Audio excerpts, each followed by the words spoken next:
দুনিয়াতে যত পয়গম্বর আল্লাহ রাব্বুল আমিন প্রেরণ করেছেন এর মধ্যে 3 জন পয়গম্বর ছিলেন গরম তবিয়তের, তবিয়তগতভাবে গরম পয়গম্বর। গরম নম্বর 1 হযরত মুসা আলাইহিস সালাম, 2 নম্বর হযরত ইউনূস আলাইহিস সালাম, 3 নম্বর হযরত নূহ আলাইহিস সালাম। এনারা তবিয়তগতভাবে শক্ত মানসিকতার মানুষ ছিলেন। কিয়ামত পর্যন্ত অনাগত উম্মতে মুহাম্মদী আল্লাহ রাব্বুল আলামিনের কাছে কিভাবে চাইবে, চাওয়ার অনুভবটা কি হবে, আল্লাহ রাব্বুল আলামিন এই বাক্যমালা, এই শব্দমালা উপস্থাপন করে আল্লাহ রাব্বুল আলামিন বান্দাদেরকে এটার থেকে দীক্ষা গ্রহণের জন্য আল্লাহ রাব্বুল আলামিন নির্দেশনা দিয়েছেন। দেখুন, কুরআনুল কারীম এর ব্যাপারে আমাদের একটা ঈমান পরিষ্কার থাকতে হবে। সেটি হচ্ছে কোরআন মাখলুক নয়, কোরআন সৃষ্টি নয়, বরং কোরআন হচ্ছে কালামুল্লাহ। এটা হচ্ছে আমাদের আকীদা যে আল্লাহ রাব্বুল আলামিনের কথা, আল্লাহ এটা সৃষ্টি করে পাঠান নাই, বরং আল্লাহর কথাই কোরআনুল কারীমের মধ্যে আছে। যখন বান্দা কোরআনের পাতা উল্টিয়ে অথবা মুখস্থ কিছু পড়ে, সে যেন আল্লাহর কথাটা তার ঠোঁট দিয়ে উচ্চারণ করে। কিন্তু কোরআনুল কারীমের মধ্যে যে কথা, এই কথাগুলি আল্লাহ রাব্বুল আলামিনের, কিন্তু আশ্চর্যজনক বিষয়, দুনিয়াতে কতক সময় কতক মানুষ এমন কতকগুলি কথা বলেছেন যেই কথাগুলি দুনিয়ার মানুষের, কিন্তু আল্লাহ এই কথামালাকে এমনভাবে পছন্দ করেছেন যে আল্লাহ আবার নিজে ওই কথামালাকে বলে কোরআনুল কারীমের মধ্যে ঢুকাইছেন। তাহলে মানুষটা কি কথা বলছে যেই কথাটা আল্লাহ নিজে আবার কোট করে কোরআনে ঢুকাইছেন। সুবহানাল্লাহ। অনন্য বিষয় এগুলি, সেরকমই একটি দিক নির্দেশনা আজকে আমরা খুবই সংক্ষিপ্ত সময়ে জানার জন্য চেষ্টা করব। প্রিয় ভাইয়েরা, আপনারা জানেন হযরত মুসা আলাইহিস সালাম তুর পাহাড়ে আল্লাহ রাব্বুল আলামিনের সাক্ষাতের উদ্দেশ্যে গেলেন। আল্লাহ তাকে বললেন, লাম তারানি, আমাকে দেখতে পাবা না, তবে আল্লাহ রাব্বুল আলামিন তার নূরের একটা ঝলক হযরত মুসা আলাইহিস সালামকে দিয়েছিলেন। এই যে ওহী আসার আগের সময়ে হযরত মুসা আলাইহিস সালাম যখন ভুলক্রমে এক ভৃত্যকে এক থাপ্পড়ে যখন তাকে হত্যা করে ফেলেছিলেন, ভুলক্রমে যে হত্যাটা তার হয়েছিল, এটার মধ্যে অনেকগুলি বিষয় আছে। এর মধ্যে একটি বিষয় হচ্ছে মুসা আলাইহিস সালাম দুনিয়াতে যত পয়গম্বর আল্লাহ রাব্বুল আমিন প্রেরণ করেছেন এর মধ্যে 3 জন পয়গম্বর ছিলেন গরম তবিয়তের, তবিয়তগতভাবে গরম পয়গম্বর। গরম নম্বর 1 হযরত মুসা আলাইহিস সালাম, 2 নম্বর হযরত ইউনূস আলাইহিস সালাম, 3 নম্বর হযরত নূহ আলাইহিস সালাম। এনারা তবিয়তগতভাবে শক্ত মানসিকতার মানুষ ছিলেন। মুসা আলাইহিস সালাম কেমন শক্ত মানুষ, আমি অনেক সময় বোঝানোর জন্য বলি, অনেক সময় আমরা ফাজলামি করে বলি, এক থাপ্পড়ে তোর 32টা দাঁত ফালাই দেব, বলি না ভাই? এক স্ত্রী নাকি তার সন্তানকে পড়ানোর সময় বলছে, এক থাপ্পড়ে তোর 40টা দাঁত ফলাই দেব। তখন পাশ থেকে স্বামী বলছে যে কি ব্যাপার, মানুষের দাঁতই সর্বোচ্চ হয় 32টা আর তুমি ফেলবে 40টা, ব্যাপার কি? বলে, আমি জানি আমার ছেলের দাঁত হচ্ছে 8টা, কিন্তু এই কথা বলার পর কেউ একজন ইন্টারফেয়ার করবে যার 32টা, ওই 32টা ধরে নিছি। এখন বিষয় হচ্ছে যে আমরা যে মজা করে থাপ্পড় দিয়ে দাঁত ফেলার কথা বলি, খুব অবাস্তব। মানুষকে যদি আপনি বলেন প্রতি দাঁত ফেলালে 5000 করে দিব, না পারলে কিন্তু আবার 5000 দেওয়া লাগবে, তারপরেও কিন্তু দাঁত ফেলাতে পারবে না মানুষ। এটা বোঝানোর জন্য বলছি, কত বড় পাওয়ারফুল বিষয় হলে হাতের চোপার জোর আর হাতের জোর দুইটা এক না, হাতের জোর কিন্তু ভিন্ন জোর। তো এই জোরে তিনি একজন ভৃত্যকে তার দ্বারা হত্যা হয়ে গেল। এই যে তিনি তার হত্যা করে ফেলার পরে ভুলক্রমে, এরপরে তিনি বুঝলেন যে এইটা আমার জন্য ভালো ফলাফল বয়ে নিয়ে আসবে না। তখন তিনি মিশর থেকে মাদিয়ান, এই মাদায়েন যেটা, এই মাদিয়ানের দিকে তিনি পালায় যেতে শুরু করলেন। মাদিয়ান হচ্ছে আকাবা উপসাগরের পশ্চিম তীরে তাবুক যাওয়ার পথে। এই যে মাগায়েরে সোয়াইব বলে, এই মাগায়েরে সোয়াইব, এই অঞ্চলটাতে হযরত মুসা আলাইহিস সালাম যে এখানে যে অবস্থান করতে শুরু করলেন। আল্লাহ রাব্বুল আলামিন এইগুলা যা যা তার জীবনে ঘটেছে, এইগুলার সাথে ছোট্ট একটা কালিমা আমাদের জন্য দিয়েছেন, যেটা হযরত মুসা আলাইহিস সালাম বলেছেন, যার মাঝে আমরা আমাদের চাওয়ার অনুভবটা খুঁজে পাই। কি বলছেন আল্লাহ? আল্লাহ রাব্বুল আলামিন বলছেন, ওয়ালাম্মা ওয়ারাদা মাআ মাদিয়ান, মূসা আলাইহিস সালাম যখন যেতে শুরু করলেন, যেতে যেতে মাদিয়ানের প্রান্তরে যাওয়ার পরে তার ভিতরে বিরাট বড় পেরেশানি। পেছন থেকে তাকে কেউ তাড়া করে কিনা, ভুল কর্মে একটা অন্যায় করে ফেলেছেন। সাথে সাথে তিনি কোথায় যাচ্ছেন এখন পর্যন্ত জানেন না। রাস্তায় চলার সময় তার সাথে তেমন কোনো খাদ্য পানি কিছু নাই। আল্লাহ রাব্বুল আলামিন বলছেন, মূসা আলাইহিস সালাম যখন মাদিয়ানের সেই কূপের কাছে যে পৌঁছায় গেল, কূপের কাছে পৌঁছানোর পরে দূর থেকে তাকায় তাকায় হযরত মূসা আলাইহিস সালাম দেখছেন সামনের ঘটনাটা কি। আল্লাহ রাব্বুল আলামিন বলছেন, ওয়াজাদা আলাইহি উম্মাতাম মিনান নাস ইয়াসকুন। মূসা দূর থেকে তাকায় দেখলো সামনে একটা কূপ, আর অনেক রাখাল, অনেক মানুষ এসে ওই কূপের মধ্যে তাদের পশুগুলাকে পানি পান করাচ্ছে। কিন্তু আশ্চর্য হয়ে মূসা আলাইহিস সালাম দেখলেন, ওয়াজাদা মিন দুনিহিম রাতাইন, সাথে সাথে দেখলেন দুইটা মেয়ে। তারা বেশি বয়স্ক নয়, কিন্তু তাদের সাথে নাই।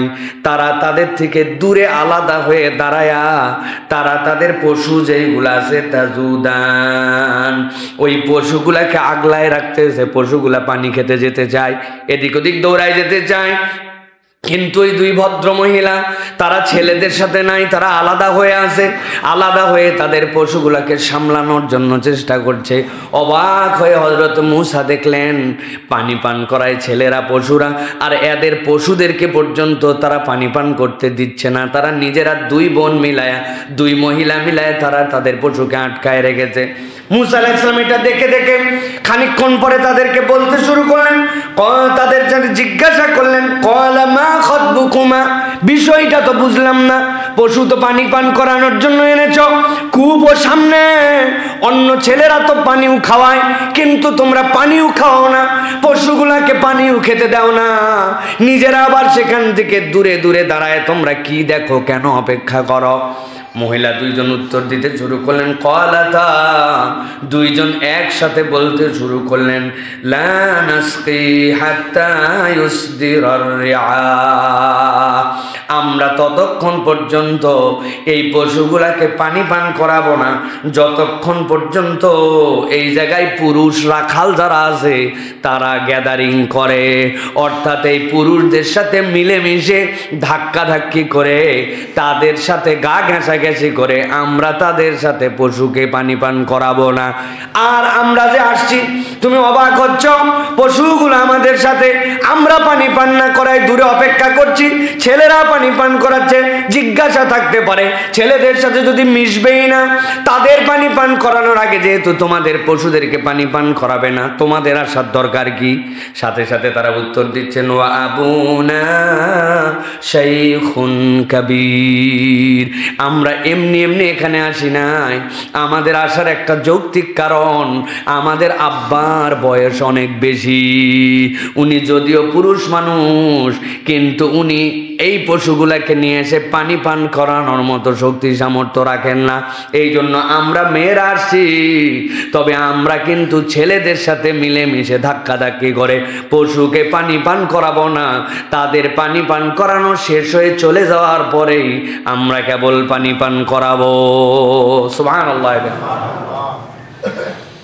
আল্লাহ রাব্বুল আলামিন এরপরে বলছেন, হযরত মূসা আলাইহিস সালাম যিনি মাদিয়ানে চলে আসছেন, আসার পরে দেখলেন এই দুই মেয়ে তো অসম্ভব রকমের, এই রকম স্বাভাবিক মেয়ে তো দেখা যায় নাই, পশু চড়ায়, পশু পানি পান করাবে, কিন্তু কি ব্যক্তিত্ব, কি তাদের পার্সোনালিটি, পশু সব আগলায় রাখছে, প্রতিযোগিতায়ও নামে নাই, অথচ ইচ্ছা করলে তারা পানি পান করাতে পারত। নিশ্চয় তাদের ব্যাপারটা একটু ভিন্ন, আর তাদের বাপ বৃদ্ধ হয়ে যাওয়ার কারণে মেয়েরাই তারা এই দায়িত্ব গ্রহণ করে নিয়েছে।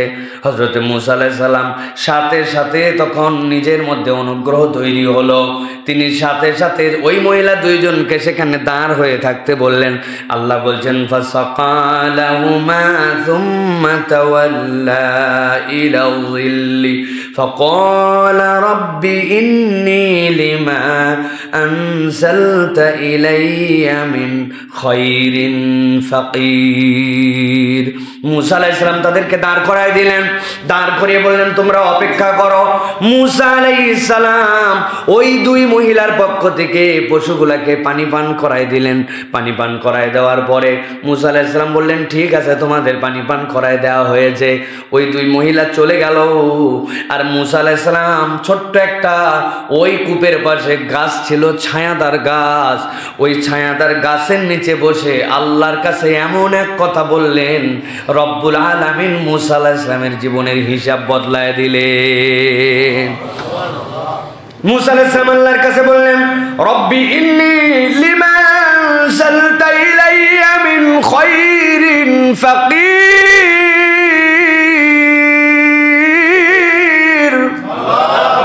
ও আমার আল্লাহ, আমি কি কারণে এখানে আসছি তুমিই জানো। আমি এমন একটা অপরাধ করে ফেলেছি যেইটা করার আমার ইচ্ছা ছিল না, কিন্তু এই অপরাধে যদি আমি ধরা পড়ে যাই আমার বিপদ। তুমি আমাকে নির্ধারিত একটা পথ পার করে আনছো, পার করে নিয়ে আসার পরে ও আমার আল্লাহ, আমার কোথায় আসতেছে কোথায় যাচ্ছে আমার কোনো জায়গা নাই, কিন্তু আমার রব কিচ্ছু না থাকলেও অন্তত এমন একটা কূপের সামনে নিয়ে আসছো যেই কূপটা অপেয় পানি হতে পারতো, পানি খাওয়ার উপযুক্ত নয়। কূপ আছে কিন্তু যেই কূপের মধ্যে পানি নাই, কিন্তু রব্বুল আমিন এমন একটা কূপের সামনে এনেছো যেই কূপটা সুপেয় পানি পান করার এবং এটা ব্যবহারযোগ্য। আবার কূপের পাশে আমার জন্য একটা এমন গাছ দিয়েছো, এই জায়গায় কোনো গাছ নাও থাকতে পারতো। রব এই ছায়ার নিচে আমাকে বসাইছো। সর্বোপরি কথা আমার রব, আমি ভুল করে যে অপরাধ করেছি এই অপরাধে তো তুমি তৎক্ষণাৎ আমার প্রতি শাস্তি দিতে পারতে, কিন্তু রব এতগুলা জিনিস পার করে আমার সামনে একটা কূপ দিছো, আমার সামনে একটা গাছ দিছো। আল্লাহ আপনার কাছে আমি ফরিয়াদ করে বললাম, রব্বি ইন্নী লিমা আনজালতা ইলাইয়া মিন খায়রিন ফাকির। তুমি আমার জন্য যাই কল্যাণ দাও না কেন আমি হচ্ছে তা গ্রহণ করার ব্যাপারে একজন ফকির। সুবহানাল্লাহ। ব্যাখ্যা করার কারণে মনে হচ্ছে কূপ পাওয়া বিরাট বড় ব্যাপার, কিন্তু আপনি একটু সাধারণভাবে হিসাব করে দেখেন। রাস্তা দিয়ে চলতে চলতে আপনি কোন একটা কল পাইছেন, কোনো একটা জায়গায় একটা পাঁচিল পাইছেন, পাঁচিলের পাশে একটু ছায়া আছে, এটা আপনার মাথার মধ্যে কোনো নিয়ামত বলে আপনার পরিগণিত হবে না। চলতে চলতে তো এরকম কল থাকবেই, পানি খাওয়ার তো কোনো জায়গা থাকবেই। রাস্তাঘাটে চলতে চলতে একটা পুকুর পাওয়া এমন কি বিষয়, একটা বাঁশঝাড়ের নিচে একটা গাছের নিচে ছায়া পাওয়া কি বিষয়। কিন্তু মুসা আলাইহিস সালাম হৃদয় থেকে এমন কথা বলেছেন, আয় রব যা আমার জন্য তুমি দাও না কেন, আমি আল্লাহ তোমার কাছে বললাম আমি যেই হই না কেন তোমার রহমতের ব্যাপারে আমি একজন ফকির। সুবহানাল্লাহ। আল্লাহ রাব্বুল আলামিন এই যে কথাটি তিনি বললেন এবং যে কাজ তিনি করলেন, আল্লাহ রাব্বুল আলামিন মুফাসসিরিনে কেরাম ব্যাখ্যা করছেন চারটা বিষয় মুসা আলাইহিস সালামের সাথে ছিল, যেই চার বিষয়ের কারণে আল্লাহ রাব্বুল আলামিন মুসার জীবনের হিসাব পাল্টায় দিলেন। এক নম্বর, মুসা আলাইহিস সালাম মেয়েদের জন্য যে পশুগুলোকে পানি পান করায় দিলেন, কেউ তাকে বাহবা দিবে অথবা কেউ তাকে বলবে একটা ছেলে দেখছো মেয়েদের হয়ে এত বড় কাজ করে দিল, উনি কোন রকম ধন্যবাদ পাওয়ার আশায় কাজ করেন নাই। দুই নম্বর, মুফাসসিররা বলছেন একজন পুরুষ মানুষ যখন দেখেছে তার কোনো বোন, যেই বোন এইভাবে বিপদগ্রস্ত অসহায়ত্ব, তখন একজন পুরুষ একজন দায়িত্বশীল মানুষ হিসাবে এই জায়গায় সহযোগিতা করাটা দায়িত্ব, এটা মুসা আলাইহিস সালাম হৃদয়ে অনুভব করেছিলেন। তিন নম্বরে, স্বীকৃতি পাওয়ার আশাটা তার মনের মধ্যে কখনো উঁকি দিয়ে উঠে নাই।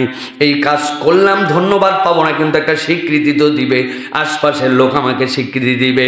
মুসা আলাইহিস সালামের হৃদয়ের মধ্যে এটা ছিল না। চার নম্বরে, কারো জন্য কিছু করতে চাইলে আগে হৃদয়ের উদ্দেশ্যটা ঠিক করা। মুসা আলাইহিস সালাম উদ্দেশ্যটা ঠিক করে নিয়েছিলেন যে এই কূপও আমার নয়, তারাও আমার নয়, কিন্তু আল্লাহ আমাকে যতটুকু সামর্থ্য দিয়েছেন আমি আল্লাহর জন্য কিছু একটু করতে পারি। মুফাসসিররা আয়াতে কারিমার আলোকে বলছেন এই চারটা বিষয় মূসা আলাইহিস সালামের সাথে যুক্ত হওয়ার কারণে আর নিজেকে আল্লাহর কাছে ফকির হিসেবে উপস্থাপন করার কারণে আল্লাহ রাব্বুল আমিন দুনিয়াতে যত পয়গম্বরকে যত নিয়ামত দিয়েছেন তালিকা করলে মূসা আলাইহিস সালামকে আল্লাহ রাব্বুল আমিন তার মধ্যে রেখেছিলেন। সুবহানাল্লাহ। ওয়া কাল্লামাল্লাহু মূসা তাকলিমা।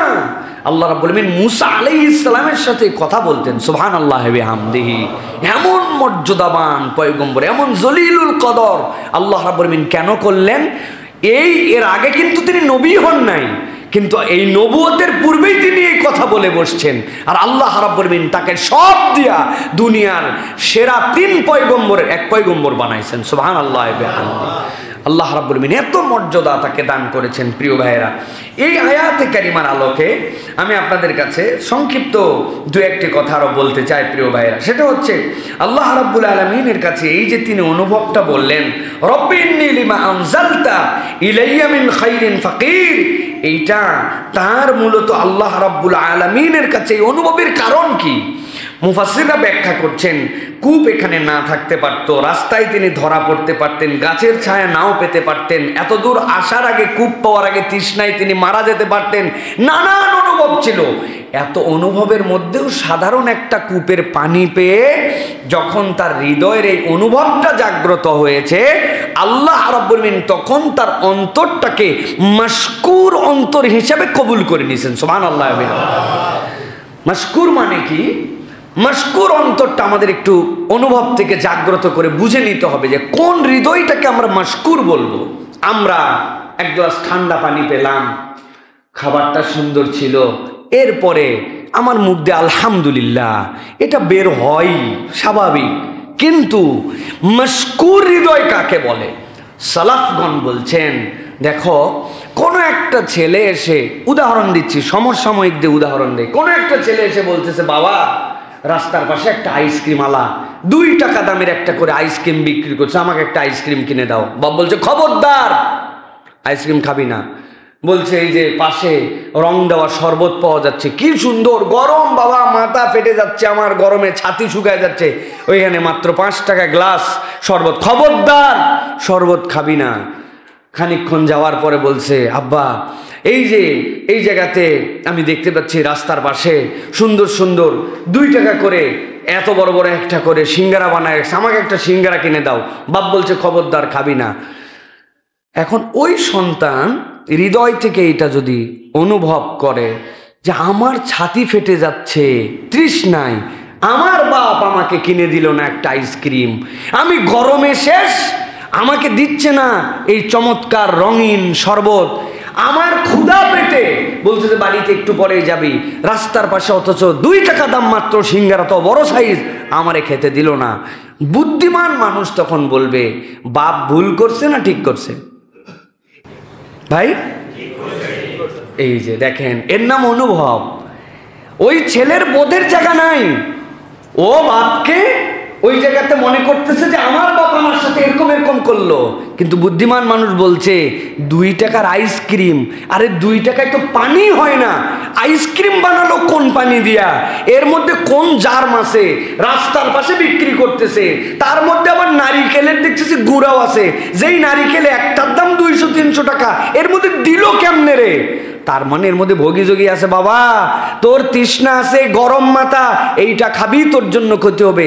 5 টাকায় শরবত দিচ্ছে, এই শরবতের পানি কি?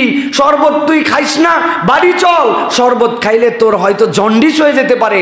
আরে আটার দাম এত, তেলের দাম এত, 2 টাকায় এত বড় সিঙ্গারা, বাবা এর থেকে বাড়িতে ভালো খাবার আছে।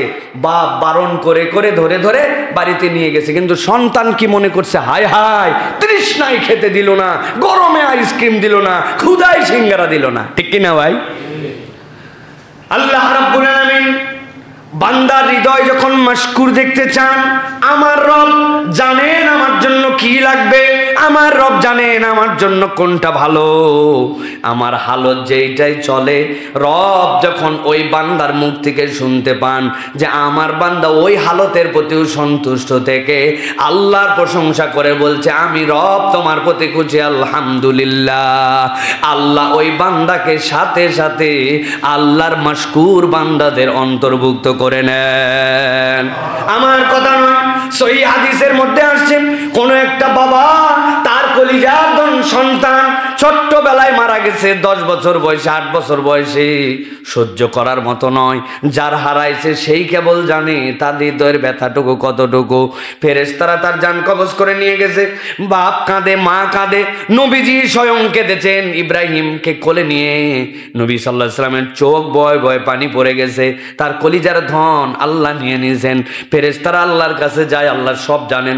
তারপরে জিজ্ঞাসা করেন আমার বান্দার সবচেয়ে বড় কলিজার ধনটা তুমি যে জান কবজ করে নিয়ে আসছো, বান্দা এ সময় কি বলছিল? বলে রব বান্দা এই সময় পাগলের মতো কাঁদে, কিন্তু তোমার বিরুদ্ধে অভিযোগ দেয় নাই।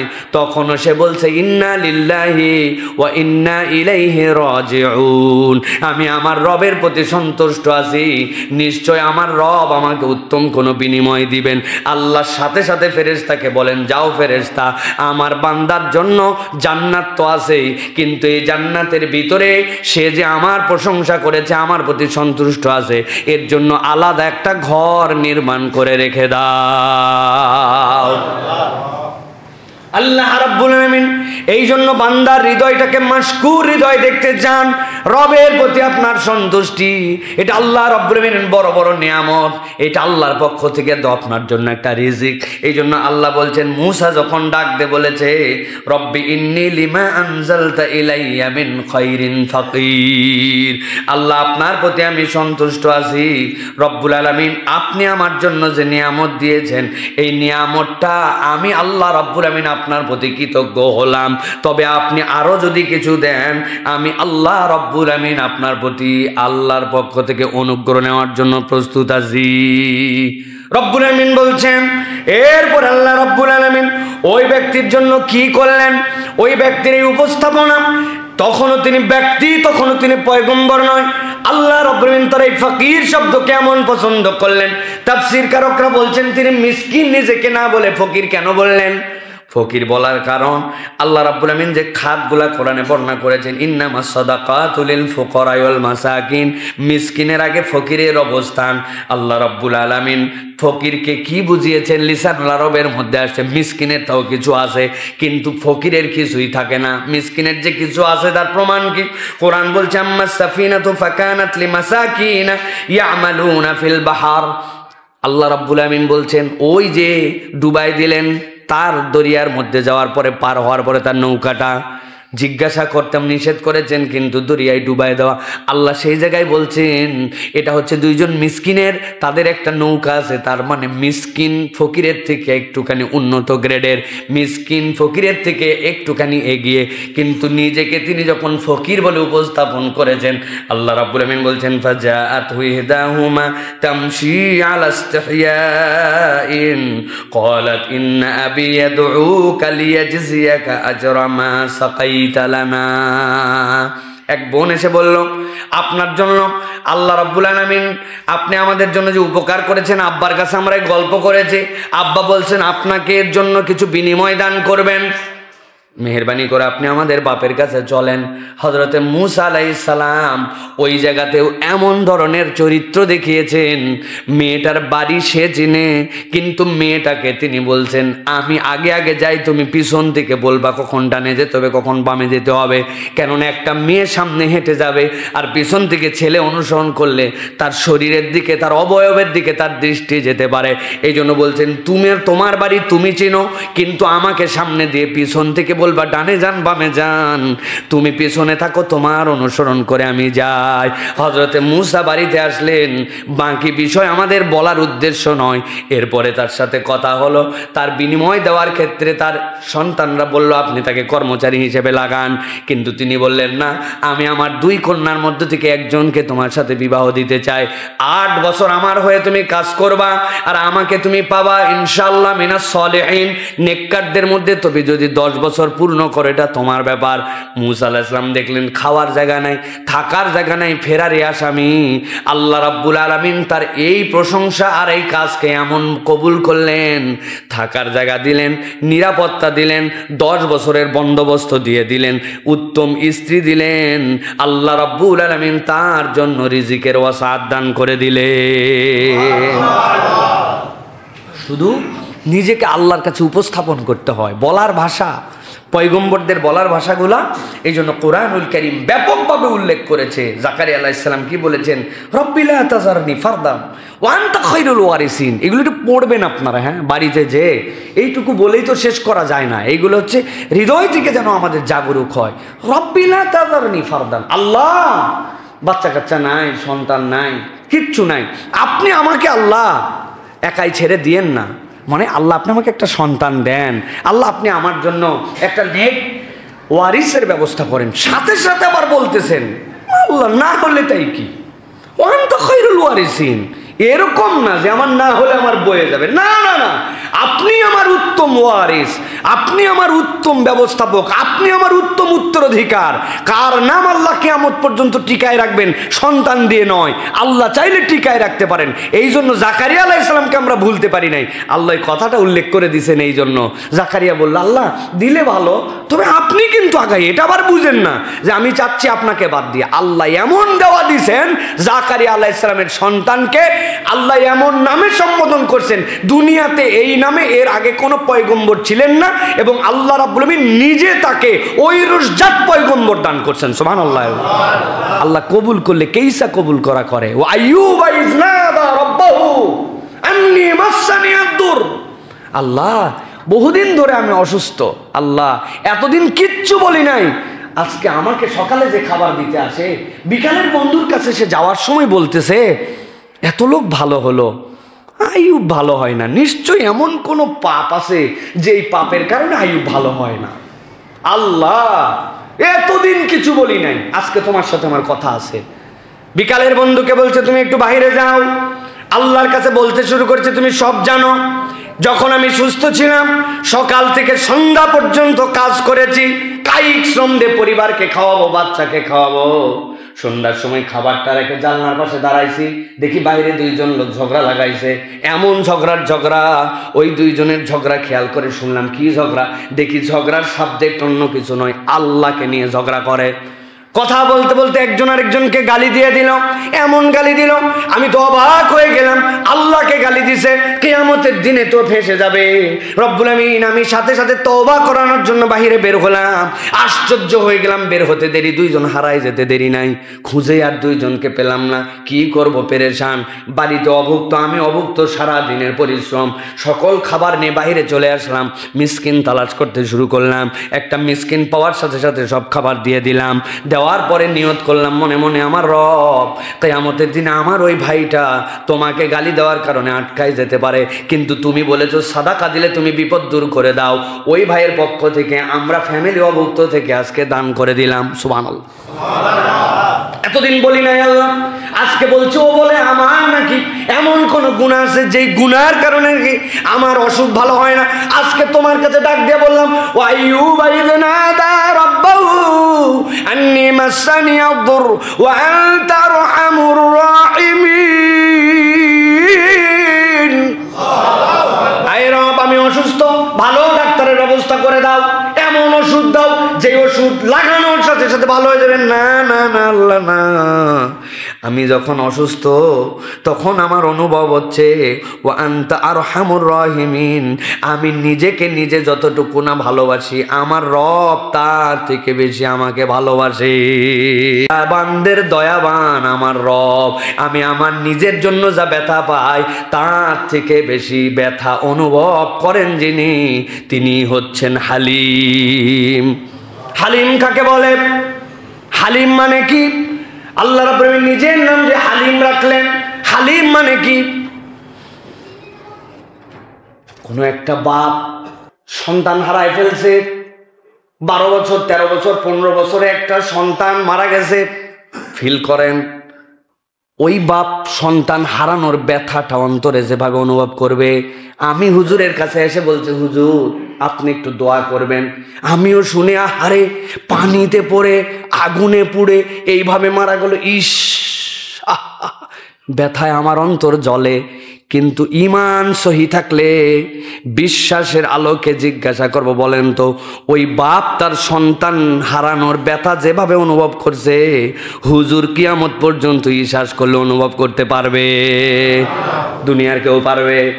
কিন্তু হালিম মানে ওই রব যে বান্দা অনুভব করতে পারে হৃদয়ে তার ব্যথা যতটুকু, আল্লাহ সমভাবে তার থেকে বেশি অনুভব করতে পারেন, জন্যই আল্লাহ হালিম।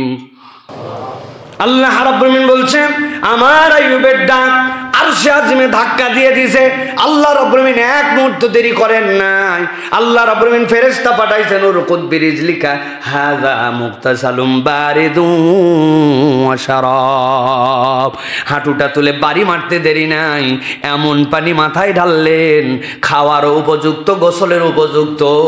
আল্লাহ আইয়ুব আলাইহিস সালামকে 18 বছরের সুন্দর পয়গম্বর বানায় দিলেন। দুনিয়াতে 3 জন রাগী পয়গম্বরের কথা বলেছি, 3 জন সুন্দর মানুষও ছিলেন দুনিয়াতে। মুহাম্মাদুর রাসূলুল্লাহ সাল্লাল্লাহু আলাইহি সাল্লাম 1 নম্বর, 2 নম্বরে ইউসুফ আলাইহিস সালাম, 3 নম্বরে হযরত আইয়ুব আলাইহিস সালাম।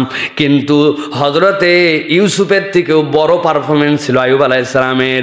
দুনিয়াতে একমাত্র ব্যক্তি যার সৌন্দর্যের কারণে জান্নাতের পঙ্গপাল তার গায়ে এসে চুমু দিছে। সুবহানাল্লাহ। আনতা আরহামুর রাহিমিন। আল্লাহ সব চেঞ্জ করে দিয়েছেন, একদম সমূলে পরিবর্তন হয়ে গেছে। এই জন্য চাওয়ার অনুভব, আল্লাহর কাছে আমি কিভাবে চাচ্ছি, আল্লাহর কাছে আমার হৃদয়ের কতটুকু নিবেদন দিয়ে চাচ্ছি, এইটা হচ্ছে চাওয়া। এইটা চাওয়া না যে সালাম ফিরান আমার রব্বানা আতিনা মেরে দিলাম শেষ। আবার এইটা না করলে বিরাট চেতাচেতি না, এক জায়গার মাসলা আরেক জায়গায় লাগায় দেশ গরম করে ফেলে, পাগল ছাগল আছে না ভাই? আল্লাহ আমাদেরকে বুঝার তৌফিক দান করেন। এই অনুভব কোরআনের অনুভব প্রিয় ভাইরা। এই জন্য আল্লাহ রাব্বুল আলামিন হৃদয়টা খালি দেখতে চান। খেয়াল করেন, এগুলা মাশকুর হৃদয়। যা পাইছি রব্বিন লিমান জালতা ইলাইয়া মিন খাইরিন ফাকির। আল্লাহ তুমি যাই দাও তার ভিখারি আমি, তুমি যা দিছো ওইটুকুর ভিখারি আমি। রব্বিল আতাজারনি ফারদা ওয়া আনতা খায়র। আল্লাহ কিছু নাই কিন্তু তুমিই আমার। আল্লাহর কাছে বলছে আল্লাহ বিরাট অসুস্থ, ও আনতা আরহামুর রাহিমিন, আপনি সবচেয়ে বড় রহমান। এটা হচ্ছে মাশকুর হৃদয়। আপনার হৃদয় আল্লাহর সাথে লেগে আছে, আবেদন আছে, নিবেদন আছে, কিন্তু যা পাইছি এটা নিয়ে খেদ নাই। আমরাও কিন্তু নিবেদন করি আল্লাহর সাথে, কিন্তু খেদ আছে অন্তরে। খেয়াল করে দেখেন, খেদ আছে না?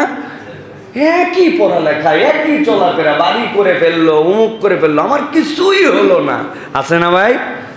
খেদ আছে। এই খেদটা আল্লাহ পছন্দ করেন না রব্বুল আলামিন। এই জন্য ওই মুসা আলাইহিস সালামকে বলেছেন যে যখন তার কওম পার হয়ে গেল, আল্লাহ তার জন্য বলেছেন ওয়াইজ তাআযানা রাব্বুকুম লা ইন শাকারতুম লাযিদান্নাকুম ওয়া লা ইন কাফারতুম ইন্না আযাবি লাশাদীদ। আল্লাহ যা দিয়েছেন সেটা অনুভব করো, অনুভব করে যদি তুমি আল্লাহর কৃতজ্ঞ হও, রব তোমার জন্য বাড়ায় দিবেন। লাযিদান্নাকুম। আমি যতবার এই শব্দগুলি পড়ি ততবার হৃদয়ের মধ্যে চিন্তা করি সুবহানাল্লাহ, আল্লাহর কেন এই জায়গায় নুনের উপরে তাসদিদ দিয়া এই জায়গায় কেন শকিলা বানানো লাগবে? আমার রব বললেই হয়, কিন্তু বান্দার ইমানের জন্য আরে বান্দা দিবই দিব, আমি বাড়াই দেব। ওয়ালা ইন কাফারতুম ইন্না আযাবি লাশাদীদ। আর তুমি যদি এইগুলাকে অনুগ্রহকে হৃদয়ে লালন না করো, যা পাইলে তার অনুভব জাগ্রত না করো, আল্লাহর কিন্তু আযাব তোমাদের জন্য ভয়ঙ্কর। এই জন্য প্রিয় ভাইয়েরা, এই হৃদয়ের মধ্যে অনুভব জাগ্রত করা, আমি এই জন্য বলি চাওয়ার অনুভব আর পাওয়ার আমাদের যে আবেদন, এই দুটা যদি একবার মিলে যায়, রব দেওয়ার জন্য তৈরি আছেন, কিন্তু আমরা নেওয়ার জন্য রেডি নাই। ঠিক কি না প্রিয় ভাইয়েরা? আল্লাহ আমাদেরকে বুঝার তৌফিক দেন।